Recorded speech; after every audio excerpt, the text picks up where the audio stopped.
Assalamualaikum warahmatullahi wabarakatuh. Waalaikumsalam warahmatullahi wabarakatuh. Selamat siang anak-anak, apa kabarnya semuanya? Baik, alhamdulillah baik Pak. Alhamdulillah kalau semuanya baik. Baik, sebelum mulai pembelajaran kita rapikan dulu kelasnya ya. Ya, buku mata pelajaran yang lain silahkan disimpan terlebih dahulu. Ya, dan untuk yang piket tolong dihapus papan tulisnya ya. Baik Pak.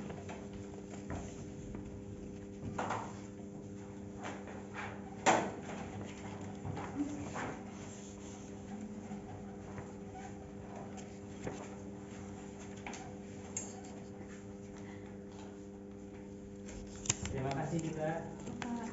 Nah, baik, sebelum mulai pembelajaran, mari kita berdoa terlebih dahulu dipimpin oleh ketua kelas. Baik.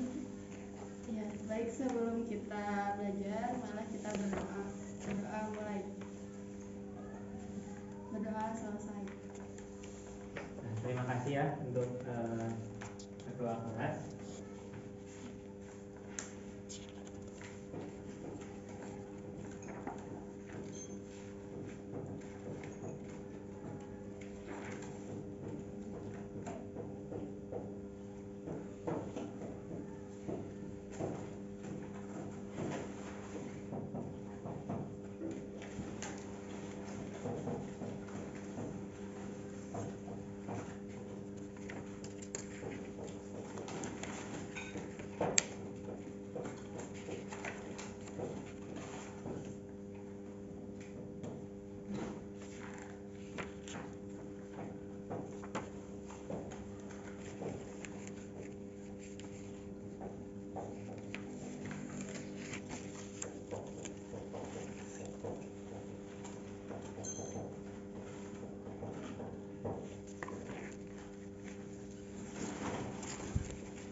Nah, baik,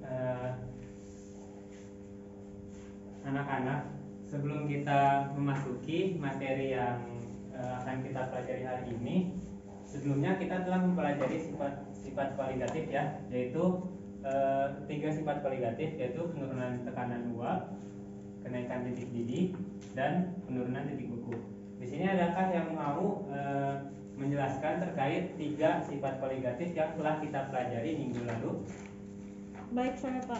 Ya, silakan Adia.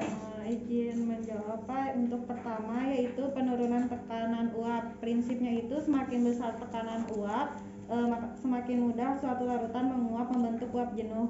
Yang kedua, kenaikan titik didih. Prinsipnya semakin rendah tekanan udara luar, maka semakin rendah titik didih sehingga air lebih cepat mendidih di tempat tinggi. Ketiga, untuk penurunan titik beku, prinsipnya semakin banyak zat terlarut dalam suatu larutan, maka akan semakin menurun titik beku dan tekanan uap. Ya, baik, terima kasih Atia. Ya, karena betul ya yang dijelaskan oleh Atia tadi, karena saya rasa semuanya sudah paham terkait fenomena sifat kualitatif larutan yang telah kita pelajari sebelumnya. Nah, yang terakhir kita mempelajari sifat kualitatif yang terakhir, yaitu tekanan osmosis. Nah, anak-anak sekalian, apakah pasti sih pernah memakan acar timun? Biasanya tuh kita makan acar timun berdampingan dengan nasi goreng, tahu kan ya? Adakah yang bisa menjelaskan bagaimana tekstur dan kelihatannya acar timun itu seperti apa? Ya, silakan dia. Teksturnya lembut, tidak keras. Ya, jadi acar timun itu teksturnya lebih lunak daripada timun yang tidak dibuat acar. Nah, ini terjadi karena adanya fenomena osmosis.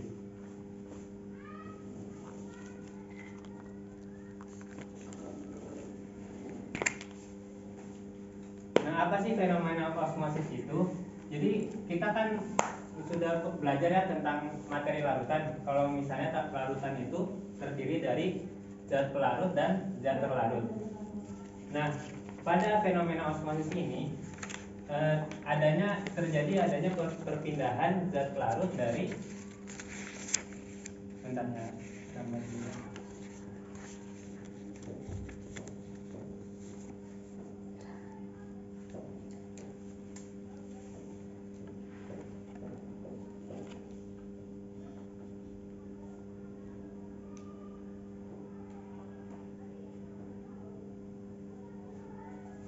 Nah, pada fenomena osmosis ini adanya perpindahan zat pelarut pada larutan yang encer menuju larutan yang pekat. Nah, jadi pada pertemuan ini tujuan pembelajaran kita yaitu pertama menganalisis fenomena osmosis yang terjadi, yang kedua melakukan percobaan terkait fenomena osmosis. Oke, saya jelaskan ulang ya terkait fenomena osmosis. Tadi kan sudah jelaskan kalau misalnya larutan itu terdiri dari zat pelarut dan zat terlarut. Nah, di sini yang lingkaran besar ini merupakan zat terlarut. Yang lingkaran kecil ini adalah zat pelarut ya.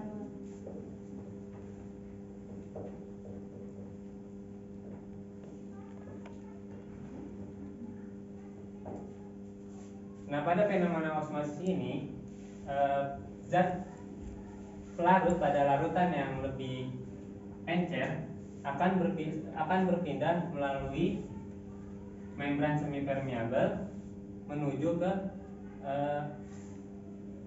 zat yang memiliki konsentrasi yang lebih tinggi.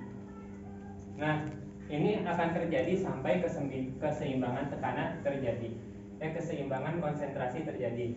Misalnya, di sini kita punya sukrosa 7 molar. Sedangkan 10 molar ya.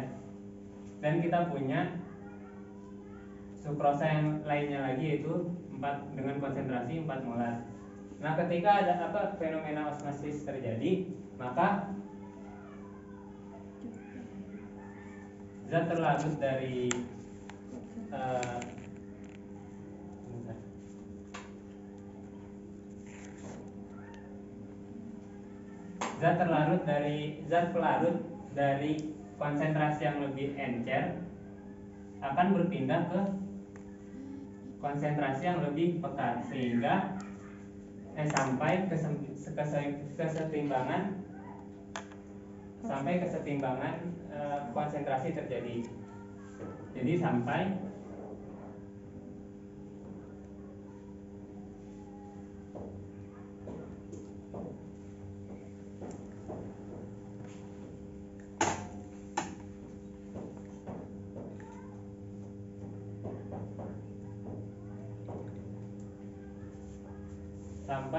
konsentrasi pada kedua larutan dalam kesetimbangan atau sama-sama mempunyai konsentrasi yang sama.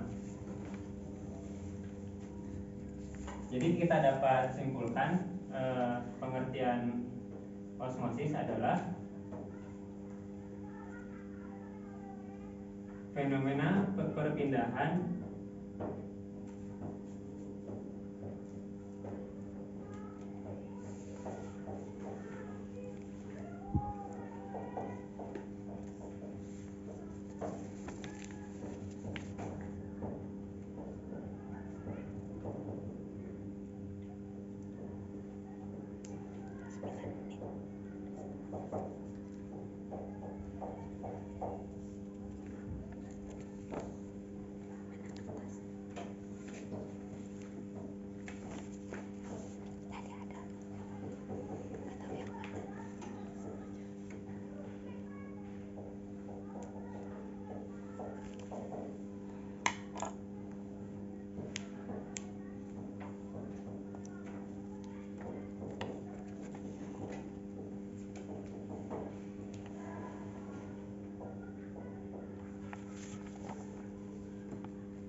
Jadi dapat kita simpulkan bahwasanya osmosis adalah fenomena perpindahan zat pelarut dari larutan konsentrasi rendah ke larutan dengan konsentrasi tinggi hingga mencapai keseimbangan konsentrasi.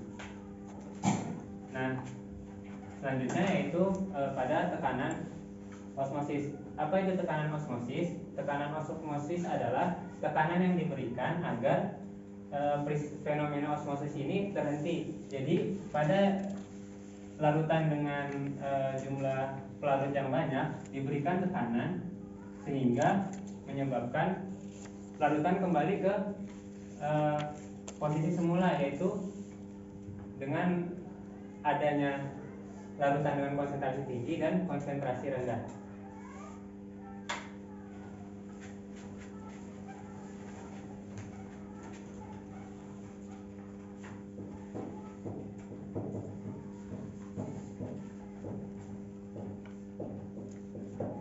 Nah, tekanan osmosis ini biasanya bisa dilambangkan dengan P dan mempunyai persamaan yaitu molaritas dikali R dan dikali suhu, dengan P sama dengan tekanan osmosis, molaritas adalah konsentrasi larutan,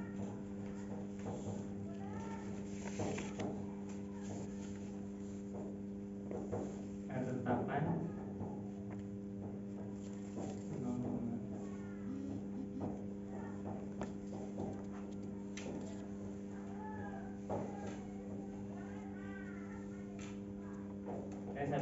Sama dengan suhu atau Kelvin.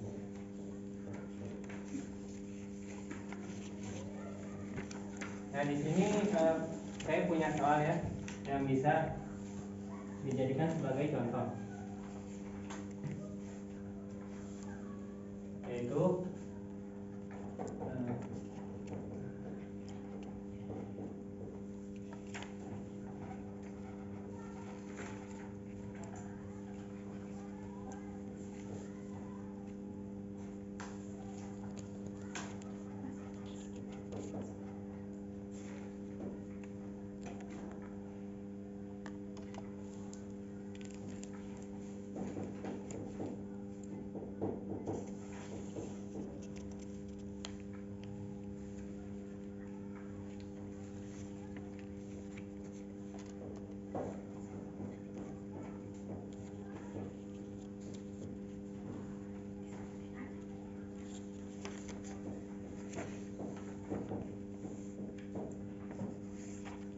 oh ya, kan untuk rumus molaritas itu kita ketahui kalau rumus molaritas adalah N per V atau mol per volume ya.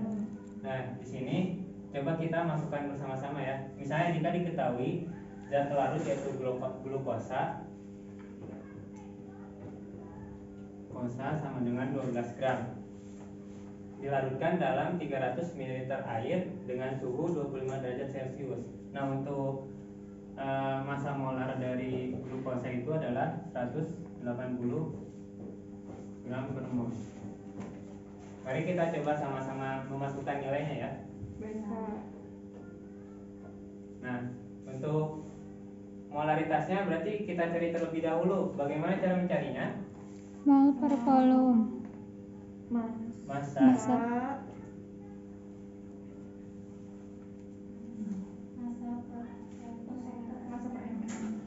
per mm.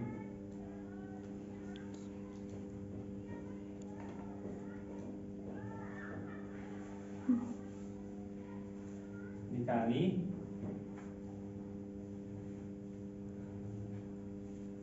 tetapan gas 0,0282 dikali suhunya berapa dari 25 derajat Celcius ke Kelvin?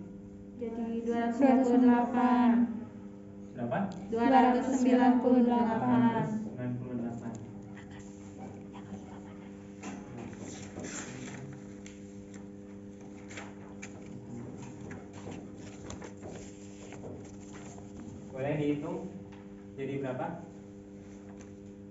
5,45 atm. Ya, jadi tekanan pada larutan ini adalah 5,45 atm. Baik, untuk selanjutnya ya, agar kita memahami lebih lanjut terkait fenomena osmosis, Bapak akan membagi kalian menjadi dua kelompok.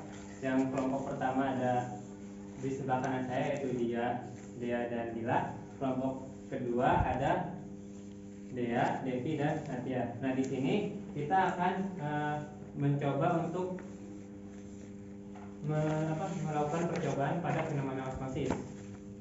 Saya akan membagikan LKS, jadi silakan untuk dikerjakan sesuai dengan yang ada di LKS.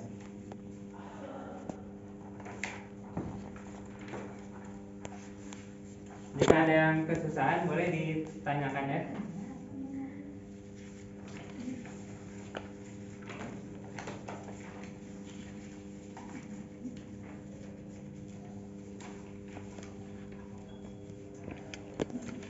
Saya silakan berkumpul bersama satu kelompoknya. Waktu pengerjaan 2 menit ya.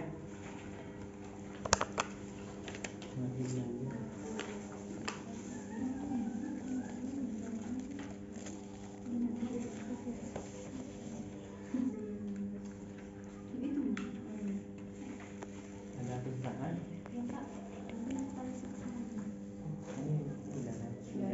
Ini yang air biasa air. Oh iya, siap Pak.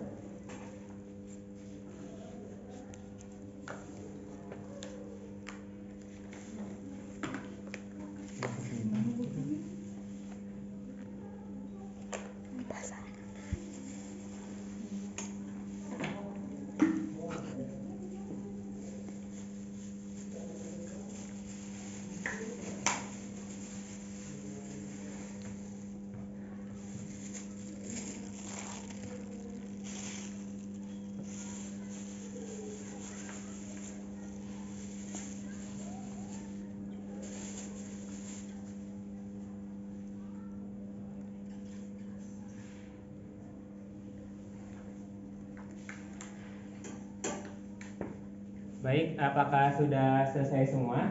Sudah Pak. Sudah. Oke, selanjutnya yaitu presentasi tiap kelompok ya.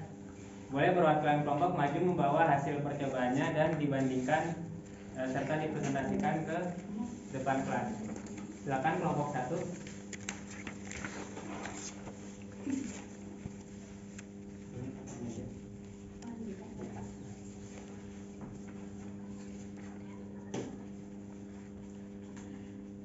Baik, saya akan mempresentasikan dari perwakilan kelompok 1 pada kentang yang direndam dengan air garam ya. Yang ini bisa dilihat mengalami penyusutan ukuran dari 5 cm menjadi 4 cm.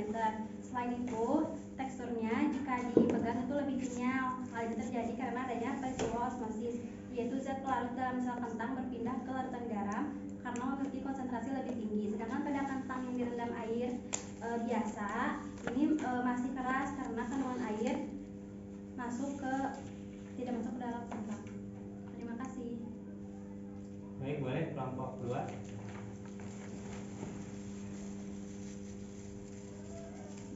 Baik, berdasarkan hasil percobaan, jadi kentang yang direndam dalam air garam ini menyusut yang tadinya asalnya dari 5 cm menjadi 4,5 cm. Selain itu juga teksturnya tuh jadi berubah menjadi kenyal. Nah, ini terjadi karena adanya peristiwa osmosis. Dengan kata lain, pelarut sel kentang memiliki konsentrasi yang tinggi sehingga berpindah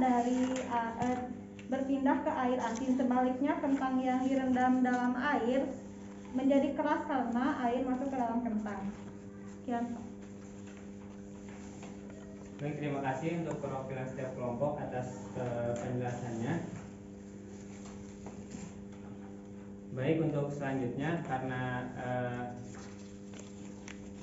semuanya sudah presentasi ya, adakah yang ingin menyimpulkan terkait pembelajaran hari ini? Silakan Devi. Kesimpulannya yaitu osmosis adalah fenomena terjadinya perpindahan zat pelarut dari larutan dengan konsentrasi rendah atau encer ke larutannya dengan konsentrasi yang tinggi sehingga mencapai kesetimbangan konsentrasi. Tekanan osmotik sendiri merupakan tekanan hidrostatik yang mempertahankan kesetimbangan osmotik larutan dengan pelarut murninya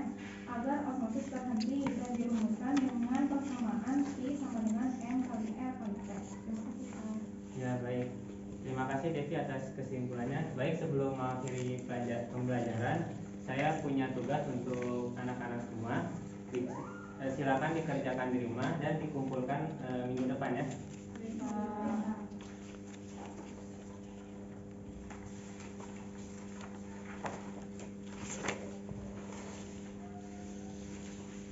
Oke, terima kasih.